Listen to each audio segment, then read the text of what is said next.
ele está fazendo, na verdade, com Deus. Ali uma refeição entre Deus e Abraão. Melquisedeque, nós sabemos que ali é um sacerdote eterno, sem genealogia, né? Sem pai, sem mãe, rei de Jerusalém. Tem toda aquela significação que representa ali, Melquisedeque está representando Deus. Ele está representando Cristo naquele momento, né? Fazendo ali uma aliança com Abraão. E Melquisedeque abençoa Abraão. E Abraão dá o dízimo de tudo, né? Nós damos dízimo para Deus. E é o que Abraão fez ali. Então, tudo isso tem um significado, é uma aliança maravilhosa. Você leia e estude essa aliança que está aí nesse endereço que aparece aí. É muito importante você entender a aliança. Então, a refeição da aliança, com certeza, Jonatas e Davi fizeram aliança também. Fizeram essa refeição juntos. Aí, no tópico 8 dessa aliança é a morte de um animal ou passar pelas metades. Significa estamos morrendo e nascendo de novo. Também significa que eu morra se eu não cumprir essa aliança e que tu morra se você não cumprir essa aliança. Então colocava-se aí uma parte do animal de um lado, outra parte do outro lado, depois os cabeças da aliança ou chefes passavam pelas metades de braços dados um com o outro, dando a entender aí que esse sinal, esse 8 deitado aí, é o sinal do infinito, né?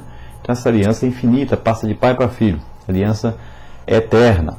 Daí a aliança ser um círculo no casamento, né? Porque significa eternidade, né? Sem princípio e sem fim. Então vamos ver que essa aliança foi feita entre Deus e Abraão também. Deus disse para Abraão, você veja aí que está escrito na palavra de Deus, em Gênesis 15, 9, quando Deus chama Abraão e diz, toma-me uma novilha de 3 anos, uma cabra de 3 anos, um carneiro de 3 anos, uma rola e um pombinho. Então, Deus está chamando Abraão aí. Abraão era homem de aliança, ele sabia que significava isso. E ele vai então fazer essa aliança. Em Jeremias, você pode ver, em Jeremias 34, 18, que está escrito aí bem claro, né? Entregarei os homens que traspassaram o meu pacto e não cumpriram as palavras do pacto que fizeram diante de mim com um bezerro que dividiram em 2 partes, passando pelo meio das 2 porções.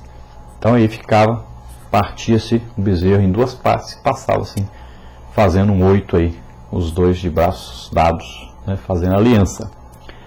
Nesse local aí, nessa aliança entre Abraão e Deus, você pode ver que Abraão é substituído. O homem era imperfeito, não podia, não conseguia fazer essa aliança com perfeição com Deus. Então Cristo aí representado pela tocha de fogo, faz uma aliança com Deus, representado aí por um fogareiro fumegante, né? E os 2 passam pelas metades desse animal. Então tem toda uma significação.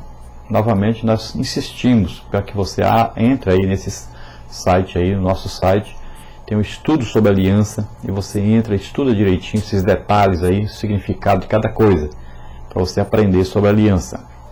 Depois, na última parte da aliança, o tópico número 9, tem aí a árvore ou animal manchado de sangue.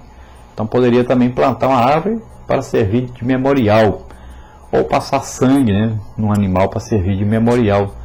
Quando se olhava aquele animal, lembrava-se da aliança. Quando olhava aquela árvore, se lembrava da aliança, né?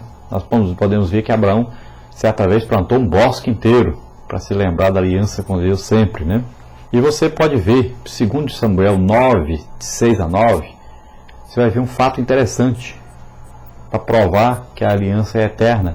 Depois que morre Saul, morre Samuel, morre Jonatas, então Davi se lembra que tinha uma aliança com Jonatas e procura manter essa aliança. Então ele procura, tem algum filho, descendente de Jonatas vivo?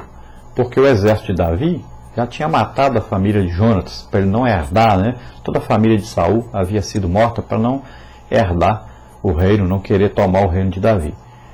Mas um dos filhos de Jonatas escapa, que é Mefibosete. O empregado de Jonatas pega Mefibosete e vai levá-lo. E nós sabemos que uma empregada, quando pega essa criança para salvá-lo da morte, ele cai do animal e fica aleijado, Mefibosete. E ele vai morar em Lodebar, escondido, para não morrer. Imagine, ali ele considera Davi seu inimigo, vive alimentando essa inimizade, pensando que um dia poderia até governar, vivendo escondido de toda maneira para não morrer. E Davi então pergunta: há algum descendente de Jonatas para que eu use de misericórdia com ele? Eu tenho aliança com Jonatas. Então diz: olha, tem ainda um que escapou, Mefibosete, está morando em Lodebar. E o rei então manda buscar Mefibosete. Imagine, Mefibosete, quando viu aqueles soldados chegarem ali, falou: agora eu estou morto, perdi a cabeça. E ele é levado então à presença do rei Davi. E Davi diz para ele: Mefibosete, ele diz: eis-me aqui.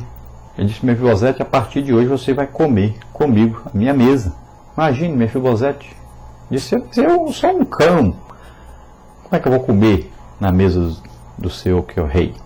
Como se ele estivesse dizendo: eu te odeio, eu vivia esse tempo todinho escondido para não morrer, como é que você está dizendo agora que eu vou comer na sua mesa? E Davi disse: olha, vai comer na minha mesa e ainda vou devolver as terras do seu pai para você. Mefibosete: mas como? Mas Davi disse: eu tenho uma aliança com seu pai Jonatas. Agora Mefibosete poderia escolher se aceitava ou não o que Davi estava oferecendo. Também Deus fez uma aliança conosco em Cristo. Agora é preciso você confirmar se quer ou não.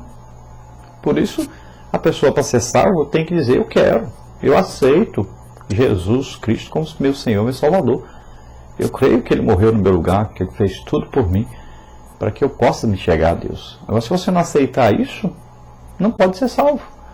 Assim também Mefibosete, se ele dissesse não quero, não recebia nada, né?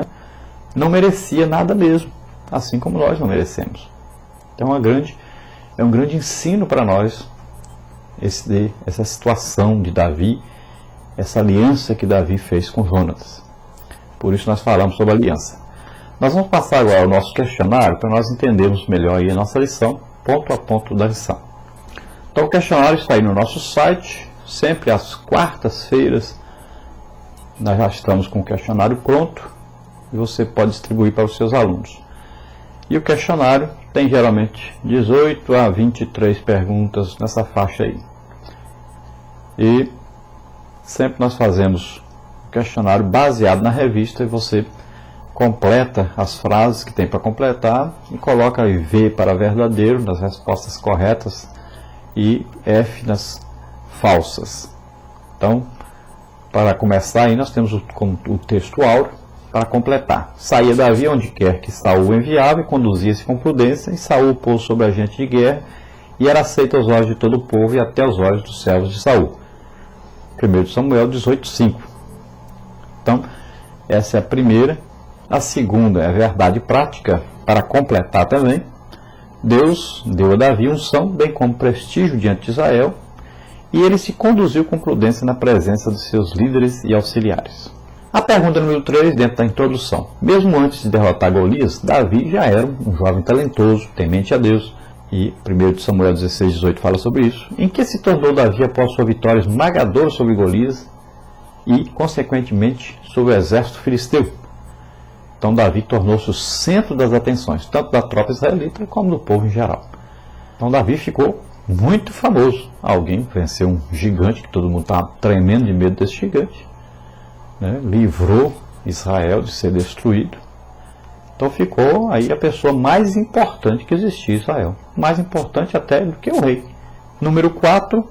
Quais as consequências da nova situação de Davi diante do povo e das tropas? Então essa notoriedade trouxe novos desafios para o filho de Jessé. Porém, o mais importante foi o seu proceder com sabedoria e discernimento na administração dos conflitos advindos dessa nova situação. Então nós sabemos que a partir daí Saul passou a ficar temeroso que Davi assumisse o reino no seu lugar, porque ele estava mais famoso que o rei Saul, mais benquisto, né? Então ele ficou com medo disso.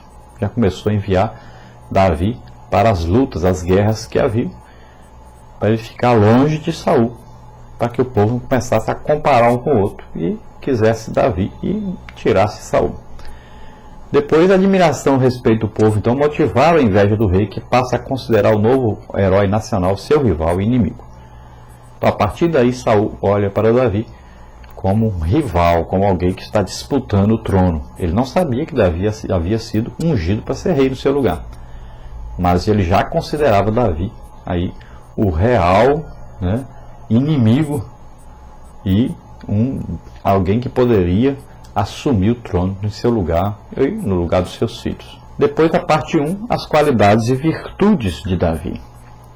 Então, quando os servos de Saul solicitaram um músico para tocar para o rei em suas crises espirituais, um deles demonstrou conhecer a pessoa ideal. Complete. Eis que tenho visto o filho de Jessé, o belemita, que sabe tocar e é valente e animoso, e homem de guerra, e sisudo em palavras, e de gentil presença. O Senhor é com ele. 1 Samuel 16, 18